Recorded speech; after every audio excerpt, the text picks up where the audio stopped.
Baiklah, di sini saya akan menjelaskan hasil dari presentasi saya tentang mata kuliah praktikum statistik yang berjudul hipotesis dan uji hipotesis. Saya atas nama Herpen Joel Pasaribu dan dosen Fathur Rahmat STMM.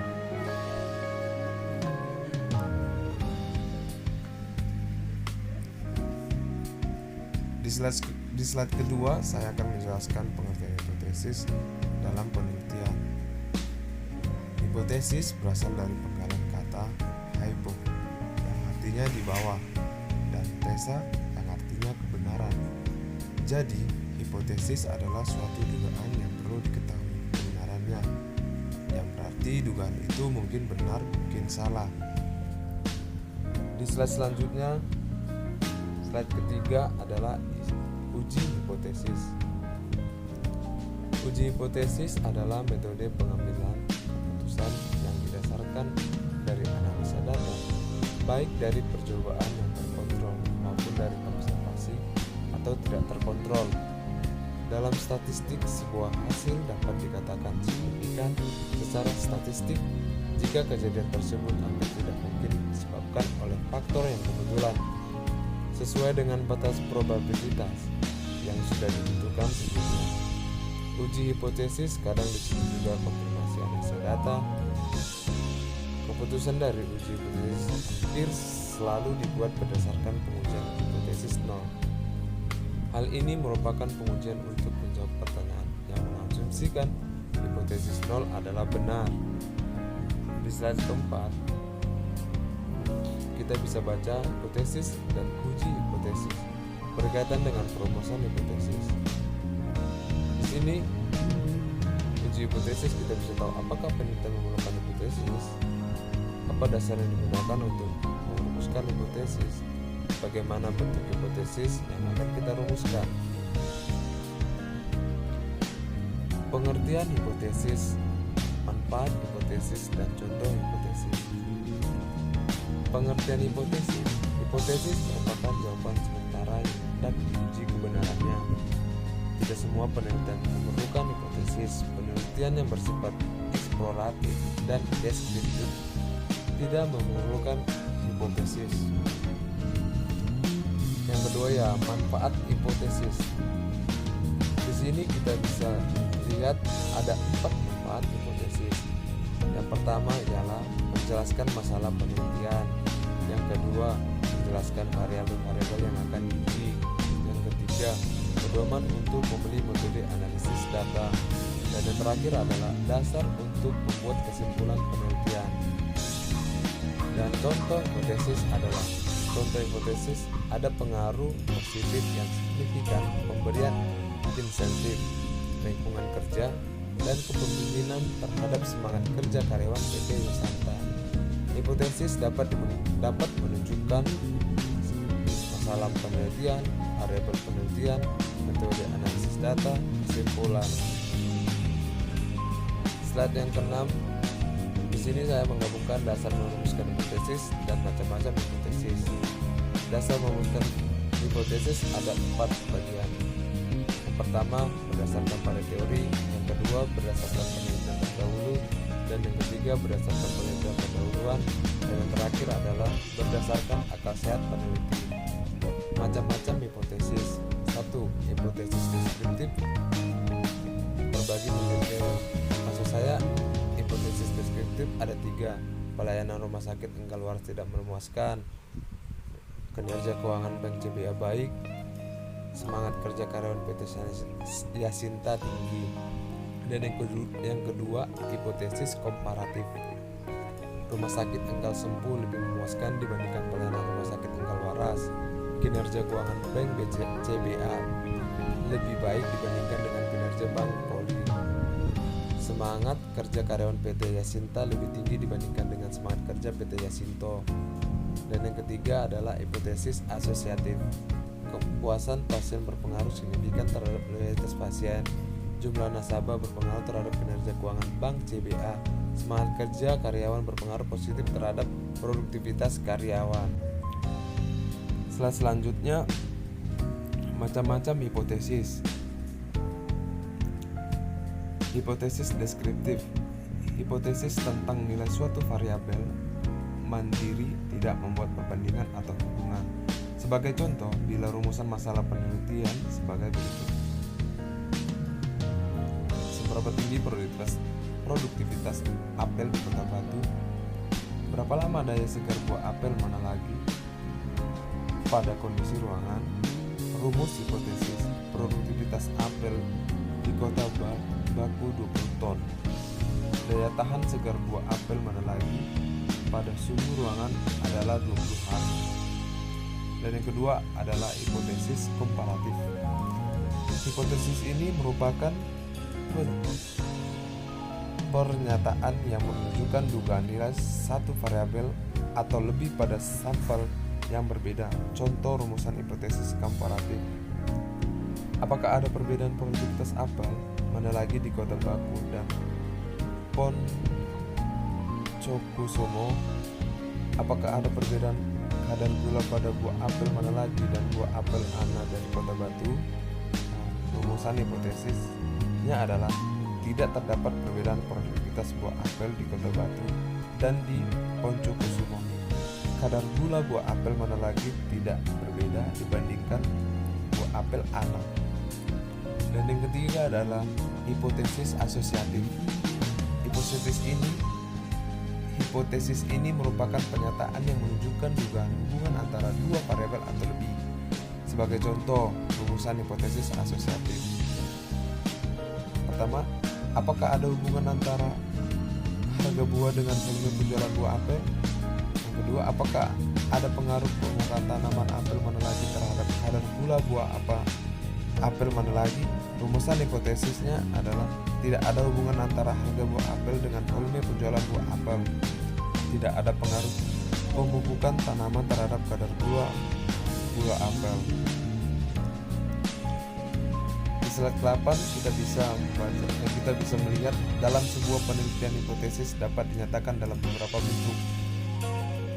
Hipotesis nol merupakan hipotesis yang menyatakan hubungan atau pengaruh antar variabel sama dengan nol, atau dengan kata lain tidak terdapat perbedaan hubungan antara pengaruh antar variabel. Hipotesis alternatif merupakan hipotesis yang menyatakan adanya perbedaan hubungan atau pengaruh antar variabel tidak sama dengan nol, atau dengan kata lain terdapat perbedaan hubungan atau pengaruh antar variabel merupakan kebalikan dari hipotesis alternatif. Di slide selanjutnya, ciri-ciri hipotesis yang baik. 1. Dinyatakan dalam kalimat yang tegas. Upah memiliki pengaruh yang berarti terhadap produktivitas karyawan. Jelas. Upah memiliki pengaruh yang kurang berarti terhadap produktivitas karyawan. Tidak jelas. Dan yang kedua, dapat diuji secara alamiah. Upah memiliki pengaruh yang berarti terhadap produktivitas karyawan atau dapat diuji. Batu yang belum pernah terlihat oleh mata manusia dapat berkembang biak. Pada hipotesis ini tidak dapat dibuktikan karena kita tidak dapat mengumpulkan data tentang batu yang belum terlihat manusia. Dan yang terakhir adalah dasar dalam merumuskan hipotesis kuat. Harga barang berpengaruh negatif terhadap permintaan atau memiliki dasar kuat, yaitu teori permintaan dan penawaran. Uang saku memiliki pengaruh yang signifikan terhadap jam belajar mahasiswa, tidak memiliki dasar kuat. Di slide 10, fungsi hipotesis. Ada beberapa fungsi hipotesis dan saya mengambil fungsi hipotesis ada 5 bagian. Dan yang pertama adalah hipotesis merupakan kebenaran sementara yang perlu diuji kebenarannya. Oleh karena itu, hipotesis berfungsi sebagai kemungkinan untuk menguji kebenaran suatu teori. Jika hipotesis sudah diuji dan dibuktikan kebenarannya, maka hipotesis tersebut menjadi suatu teori. Jadi, sebuah hipotesis diturunkan dari suatu teori yang sudah ada, kemudian diuji kebenarannya dan pada akhirnya memunculkan teori baru. Fungsi hipotesis yang ketiga adalah untuk menguji kebenaran suatu teori. Dan yang keempat adalah memberikan gagasan baru untuk mengembangkan suatu teori. Dan yang terakhir adalah memperluas pengetahuan peneliti mengenai suatu gejala yang yang sedang dipelajari. Di slide 11 kita bisa melihat contoh rumusan hipotesis. Contoh rumusan hipotesis ada beberapa bagian. Yang pertama, sebuah perusahaan rokok menyatakan, maksud saya ada contohnya. Contoh yang pertama, sebuah perusahaan rokok menyatakan bahwa upah rata-rata per minggu karyawannya adalah Rp180.000. Dan yang kedua, sebuah perusahaan rokok menyatakan bahwa upah rata-rata per minggu karyawannya lebih dari Rp180.000. Dan yang ketiga, sebuah perusahaan rokok menyatakan bahwa upah rata-rata per minggu karyawannya kurang dari Rp180.000. Itu adalah contoh dari rumusan hipotesis.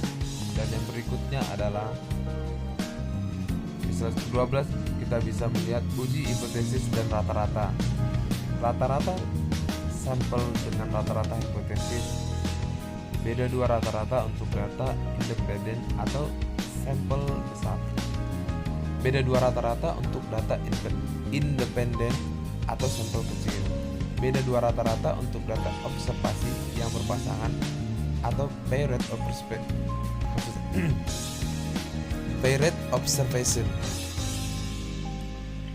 Di slide selanjutnya, di sini kita bisa melihat hipotesis rata-rata. Manajer pengendalian mutu mengatakan bahwa semua mesin beroperasi dalam kondisi terkendali atau in control pada tingkat 100 unit dengan standar deviasi 5 unit. Seorang peneliti ingin membuktikan pernyataan tersebut. Dari semua mesin yang beroperasi, dia ambil 40 mesin sebagai sampel dan diperoleh informasi bahwa mesin tersebut rata-rata beroperasi pada tingkat 90 unit dengan tingkat signifikansi 5%. Apakah sampel tersebut dapat mendukung pernyataan produksi rata-rata mesin adalah 100 unit?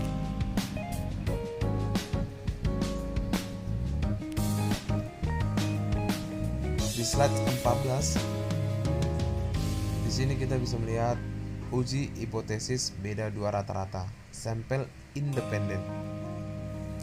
Tujuan: menguji hipotesis atau dugaan tentang perbedaan dua rata-rata populasi. Uji beda dua rata-rata populasi dengan DF sama dengan N1 plus N2 min dikurang 2 lebih besar dari 30 disebut sampel kecil. Pengujian dilakukan menggunakan distribusi T. Uji beda dua rata-rata populasi dengan DF sama dengan N1 plus N2 dikurang 2 tidak lebih besar dari 2 tidak lebih besar dari 30 disebut sampel besar. Pengujian dilakukan menggunakan distribusi Z.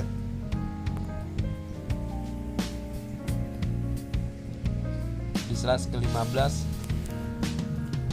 uji hipotesis beda dua rata-rata, observasi berpasangan. Tujuan: menguji hipotesis atau dugaan tentang beda dua rata-rata populasi dengan sampel yang sama atau berpasangan.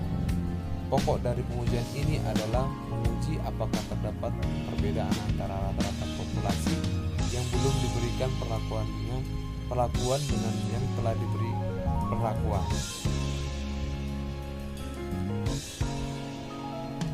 Sekian presentasi saya tentang